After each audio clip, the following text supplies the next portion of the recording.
नमस्कार मित्रों।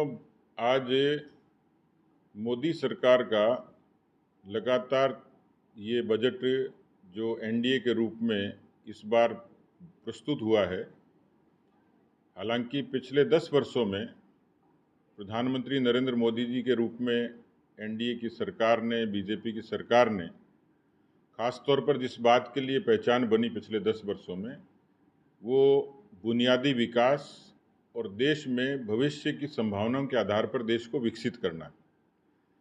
उसी प्रक्रिया का हिस्सा था कि देश में सामान्य रूप से छोटी छोटी योजनाएं जो लोग वंचित थे, जिससे जन जन के खाते, सामान्य व्यक्ति के बैंक का खाता एक सपने जैसा था। देश में 54 करोड़ से भी ज़्यादा बैंक खातों ने लोगों को आर्थिक रूप से संबल भी दिया और भ्रष्टाचार पर एक अंकुश लगाया।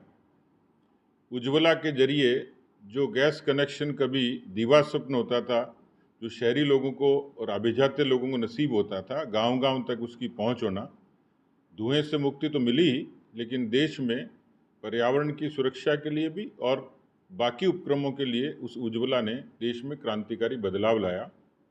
महिलाओं की सुरक्षा, सम्मान और आरोग्य ये चुनौतीपूर्ण थे, लेकिन शौचालय की सौगात ने महिलाओं के जीवन को दुरुस्त किया, एक तरीके से उनको सम्मान देने का काम किया। जो सर पे छत नहीं होती थी, और देश में एक योजना चलती थी जिसका जिक्र अक्सर होता था, इंदिरा आवास, न छत होती थी, न दीवार होती थी, न खिड़कियां होती थी, और भ्रष्टाचार का एक तरीके का पहाड़ खड़ा होता था। उसको प्रधानमंत्री आवास योजना के जरिए मोदी जी ने देश में एक नव क्रांति के रूप में उसको सृजित करने का प्रयास किया। और आज जिस तरीके से सरकार प्रतिबद्ध है कि 3 करोड़ लोगों को नए घर मिलेंगे, लेकिन उससे पहले देश के लगभग 4 करोड़ लोगों को आवास की सुविधा मुहैया हो सकी है।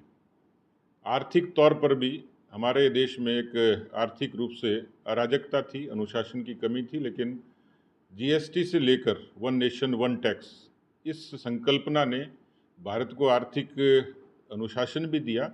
और आज भारत दुनिया की यदि 5वीं बड़ी अर्थव्यवस्था बनी है, ब्रिटेन को पछाड़कर, तो अपने आप में एक अभिनव उपलब्धि है। देश ने बहुत सोपान तय किए, कोरोना जैसी महामारी से मुकाबला हुआ, भारत आज अंतरिक्ष यान और आदित्ययान जैसी उपलब्धियों से शुमार है।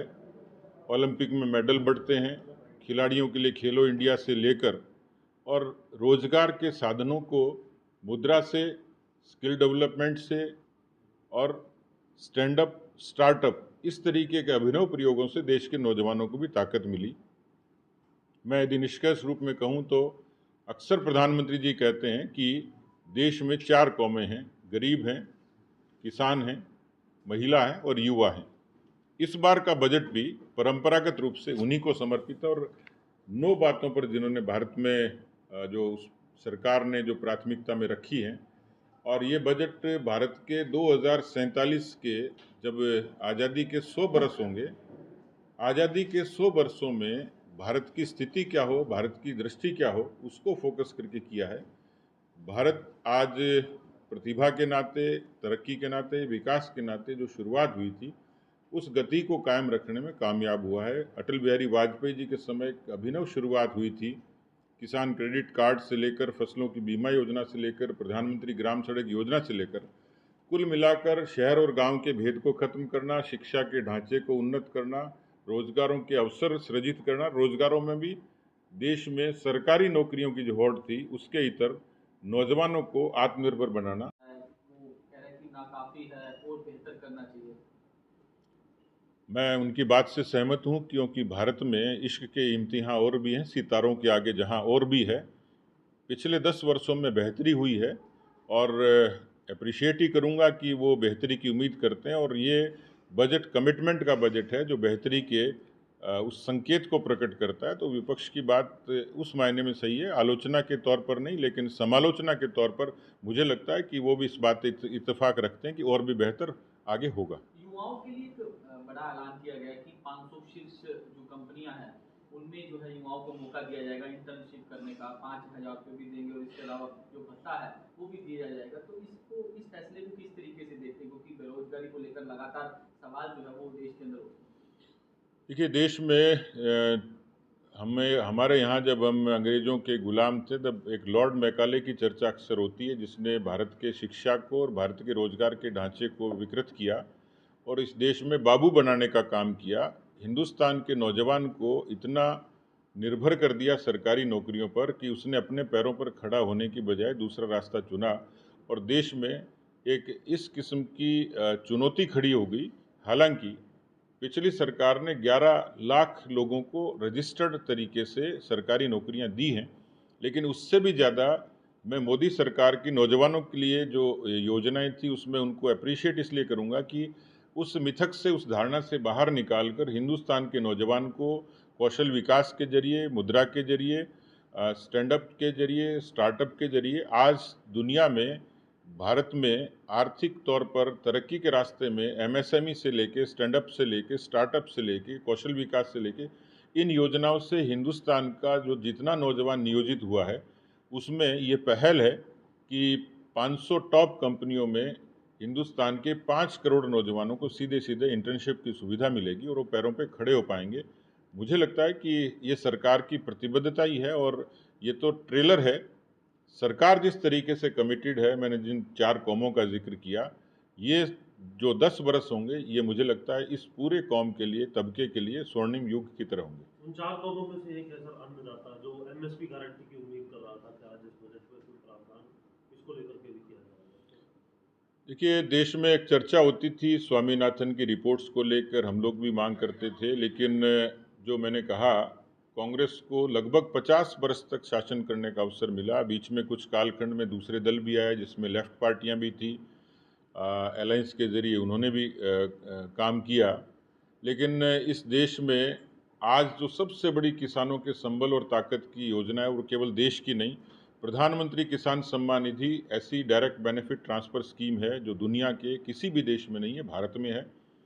सीधे सीधे 12 करोड़ किसानों को यदि उसके खाते में पैसे होते हैं, ये केवल उन छोटे किसानों के लिए जिनकी आबादी 80% के लगभग है, मुझे लगता है कि एक बड़ा संबल है। मैं हरियाणा से लेकर और राजस्थान से लेकर उत्तर भारत के अनेक प्रदेशों में जाता हूँ।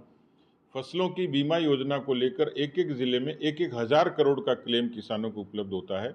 हरियाणा ही वो प्रदेश है जहाँ 14 फसलों की एमएसपी सीधे सीधे तौर पर लागू होती है। तो ये कमिटमेंट है और इसलिए मुझे लगता है कि जो मैंने कहा कि खेती के लिए 1.52 लाख करोड़ का बजट, ये कोई सामान्य बात नहीं है। ये उस अन्नदाता के प्रति मोदी सरकार का समर्पण ही है और इसलिए जैसे नौजवानों के लिए कहा, वैसे ही किसानों के लिए मुझे लगता है कि ये सरकार और ज़्यादा पारदर्शिता से और ज़्यादा संवेदना से काम करेगी। ये इस बजट में दिखता है।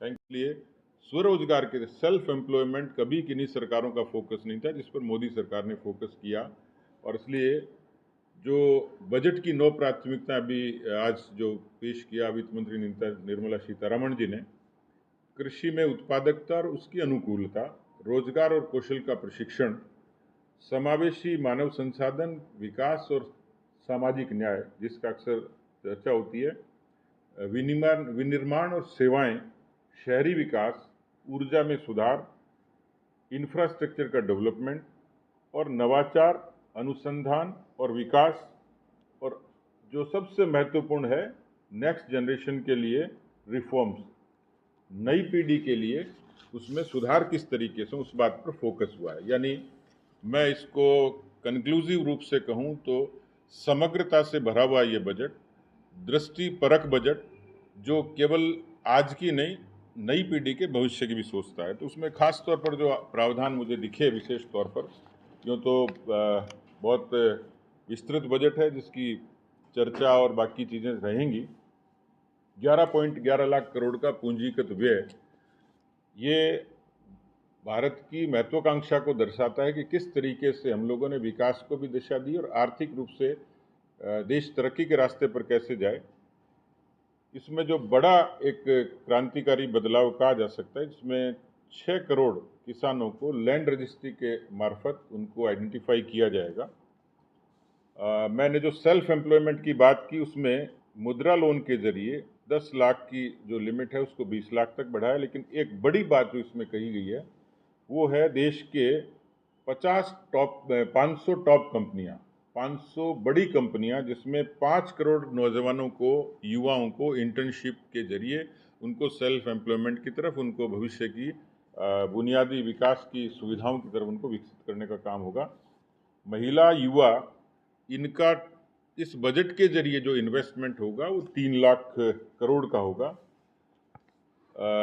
भारत इंटरनेशनल सोलर अलायंस का लीडर है आज, जो सर्वाधिक संभावना है सोलर में, क्योंकि देश में ऊर्जा का विकल्प क्या हो उस पर काफ़ी चर्चा हुई थी। तो मुझे लगता है कि पीएम सूर्य घर योजना आने वाले समय में ये आइकॉनिक होगी पूरे विश्व के लिए। इसमें 1 करोड़ घरों को, जिसमें लगभग 300 यूनिट बिजली हर घर को फ्री होगी। 1 करोड़ घरों को पीएम सूर्य घर बिजली योजना के जरिए इसमें लाभान्वित होगा।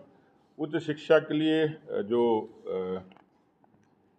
कर्जे हैं उसको बढ़ाया, बच्चे पढ़ाई के लिए बाहर जाते हैं तो उनको, एक जो बड़ी बात जिसकी चर्चा अक्सर होती है देश में, यूपीए के दौरान, यदि यूपीए की सरकार की, जो मनमोहन सिंह जी की आखिरी सरकार थी, उस समय यदि खेती के बजट का उल्लेख करें तो 21,000 करोड़ रुपए होता है।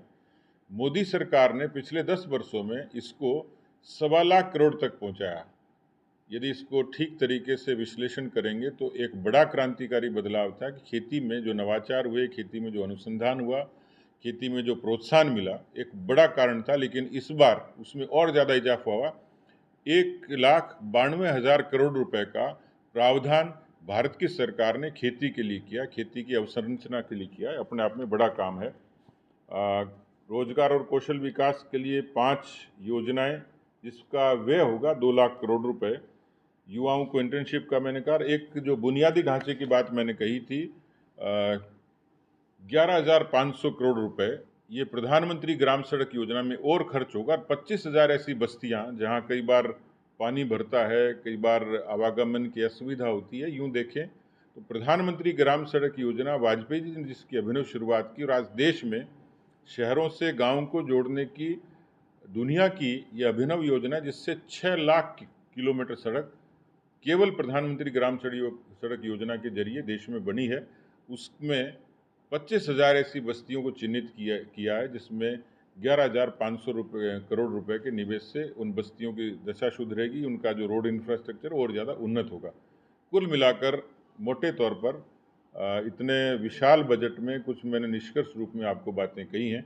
मुझे लगता है कि जो अपेक्षा थी आवाम की, जो प्रतिबद्धता थी सरकार की, मोदी सरकार की, और जो लोगों ने आकलन किया था कि आशंका थी बजट कैसा होगा, किस तरीके का, लेकिन इसमें चारों ही पक्ष, जिसमें महिला हैं, किसान हैं, नौजवान हैं और आम आदमी है, सामान्य तौर पर उसको सीधा सीधा इस बजट से एक संभावना और उम्मीद दिखती है।